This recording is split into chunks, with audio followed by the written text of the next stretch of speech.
ব্লেন্ডারের কি দরকার, আর বেশি সময় লাগবে না, এভাবে আঙ্গুল চেটে পুটে সবাই খাবে।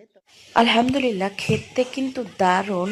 আর এই সিজনে কেন বাদ যাবে, যেহেতু শীতকালীন সিজন, আমের আচার শেষ হয়ে গেছে। বাজারে কোনো সমস্যা নেই, সব সময় সব ধরনেরই আম পাওয়া যায়, কারণ এখন 12 মাসি আম সব সময় সারা বছর পাবেন আপনারা। তাই আমিও নিয়ে আসলাম, আর নিয়ে এসে কুচি করে লম্বা করে কেটে নিয়েছি। দিয়ে দিলাম স্বাদ মতো চিনি, স্বাদ মতো লবণ, স্বাদ মতো হলুদ আর গুঁড়া মরিচ, একটু দিয়েছি পানি দিয়ে এটা ভাপিয়ে নিব কয়েক মিনিট। এরপরে ঝোল বেরোলে আবার কষিয়ে নেব। এরপর মশলা বলতে কালো সরিষা দানা, পাঁচফোড়ন, লবঙ্গ, এলাচ, দারচিনি, ঝাল সব কিছু বেটে গুটে তারপরে দিয়ে দিব সেই আচারের মধ্যে। ব্যাস, তাহলেই তৈরি হয়ে যাবে আমের আচার, মজাদার। আলহামদুলিল্লাহ, খেতে কিন্তু অসাধারণ। আপনারাও ট্রাই করবেন এরকম করে। আর যদি